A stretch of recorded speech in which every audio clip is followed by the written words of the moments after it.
Ask मुफ्ती तारिक मसूद। क्या pant shirt पहनना गुनाह है जबकि ये सुन्नत के ख़िलाफ़ लिबास है? अज़ीज़ साहब इंडिया से पूछते हैं। अज़ीज़ भाई, पहले तो ये बताएं सुन्नत लिबास किसे कहते हैं। देखिए, इस्लाम जो है ना, ये बैनुल अक़वामी मज़हब है, हर दौर हर ज़माने के लिए आया है।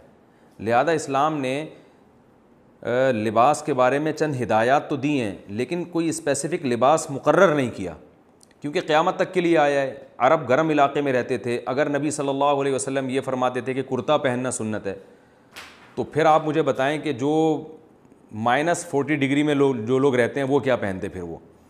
तो इसलिए इस्लाम ने लिबास के बारे में चंद हिदायत तो हमें दी हैं। नंबर 1, लिबास ऐसा हो कि सतर ढका हुआ हो और औरत का लिबास पूरे जिस्म को ढांप रहा हो। नंबर 2, लिबास इतना चुस्त ना हो कि सतर के आज़ा झलकते हों उससे, इतना तंग चुस्त लिबास पहनना ठीक नहीं है। नंबर 3, मर्द का लिबास ऐसा हो कि जो टखनों से ऊपर हो, टखनों से नीचे मर्द को लिबास खींचना जायज़ नहीं है।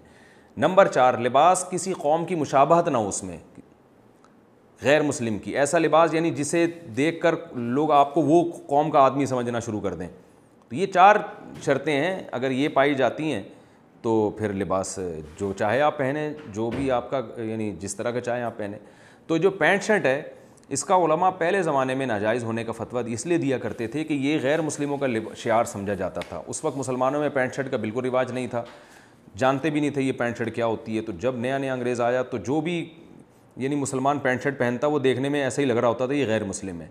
उलमा कहते हैं कि जब किसी चीज़ की मुशाबहत ख़त्म हो जाए तो वो नाजायज़ होने की वजह भी जब ख़त्म हो जाएगी तो वो चीज़ भी नाजायज़ नहीं रहेगी। तो इसकी मिसाल है, जैसे पहले ज़माने में मुसलमानों में नीचे ही बैठकर खाने का रिवाज था, मेज़ कुर्सियों पे खाने का रिवाज था ही नहीं, इस खालिसन गैर मुस्लिमों में था। इसलिए उलमा ने उस वक्त फतवा दिया था कि मेज़ कुर्सी पर बैठ के खाना जायज़ नहीं है, क्योंकि ये मुसलमानों में कहीं भी राइज नहीं है।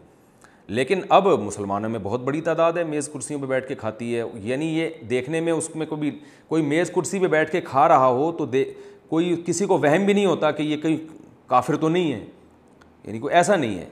तो इसी तरह पैंट शर्ट अब एक ऐसा लिबास है जो मुसलमान भी बहुत कसरत से पहनते हैं। एक चीज़ राइज हो गई है, बाज़ चीज़ें राइज होने से पहले हुक्म कुछ और होता है, राइज होने के बाद हुक्म उसका कुछ और होता है। इसकी मिसाल ऐसे है कि जैसे इंग्लिश जब दुनिया में राइज नहीं थी तो बहुत से उलमा मना करते थे कि आप अपनी ज़बान को तरजीह दें और गैरों की ज़बान न सीखें। लेकिन जब एक चीज़ बैनुल अक़वामी ज़रूरत बन गई और राइज हो गई तो अब उलमा यही कहते हैं कि भाई आपको भी चाहिए इंग्लिश सीखें कहीं आप, क्योंकि आप अगर नहीं सीखेंगे आप ज़माने से पीछे रह जाएंगे, क्योंकि बैनुल अक़वामी ज़बान है, पूरी दुनिया में एक जोड़ का काम करती है ये। आप दुनिया में कहीं भी चले जाएं, अगर आपको इंग्लिश आती होगी तो आप को बहुत सारे काम आपके हो सकते हैं।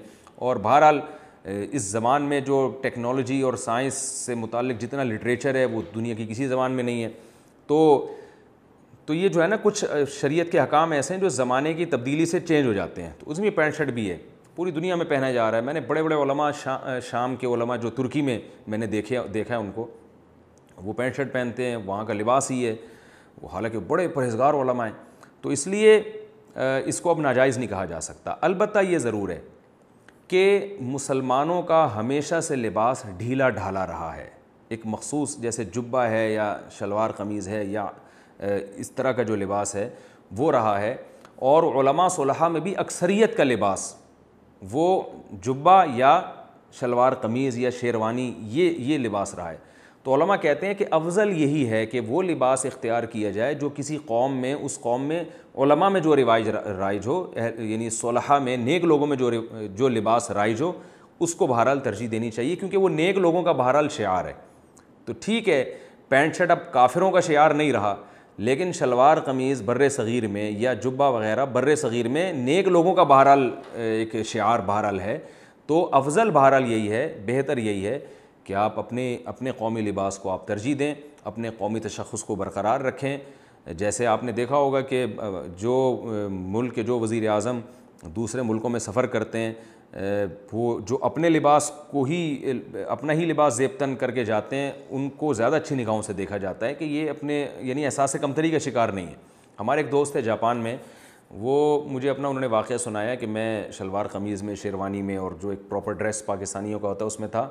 तो एक जापानी लड़की आई, उसने मुझे कहा कि तुम इस लिबास को छोड़ना नहीं। तो मैंने कहा क्यों? कह रही, उसने कहा कि देखो हमारा भी पहले ड्रेस बहुत अच्छा था, लेकिन हम लोग गोरों से मरूब हो के हमारा वो ड्रेस ही चेंज हो गया, इसलिए हमारा कल्चर ही तबाह हो गया। अब हमारा असल कल्चर क्या है ये ख़त्म हो गया है। تو تم پر یہ ڈریس بہت اچھا لگ رہا ہے، تو لہٰذا تم اس کلچر کو چھوڑنا نہیں. تو ٹھیک ہے، وہ جائز ناجائز کی بات نہیں ہے، لیکن بہرحال ہمارا ایک کلچر ہے اور وہ سنت کے قریب بہرحال زیادہ ہے. سنت تو نہیں کہہ سکتے لیکن اقرب الی السنہ، جیسا نبی صلی اللہ علیہ وسلم لباس پہنا کرتے ہیں اس کے بہرحال قریب ترین لباس یہی ہے کہ جبہ پہنا جائے جیسے عرب پہنتے ہیں، یا یہ کہ شلوار قمیص پہنی جائے. لیکن عرب جو جبہ پہنتے ہیں اس میں میرا ایک ذاتی مشورہ ہے، اس میں چاک نہیں ہوتا، یعنی وہ تنگ ہوتا ہے، اس میں بھاگ نہیں سکتے. تو میرا خیال ہے کہ اسلام ایسے لباس کو زیادہ ترجیح دے گا جسے پہن کے آپ بھاگ دوڑ سکیں، چل پھر سکیں. جبے میں دیکھا ہے یہ ہے کہ لوگ بھاگ نہیں سکتے اس میں، اور بیٹھنا اس میں مشکل ہوتا ہے.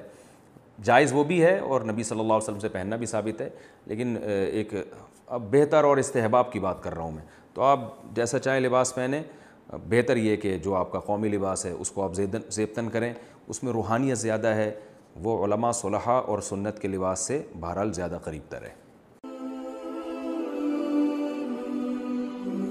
Ask Mufti Tariq Masoud.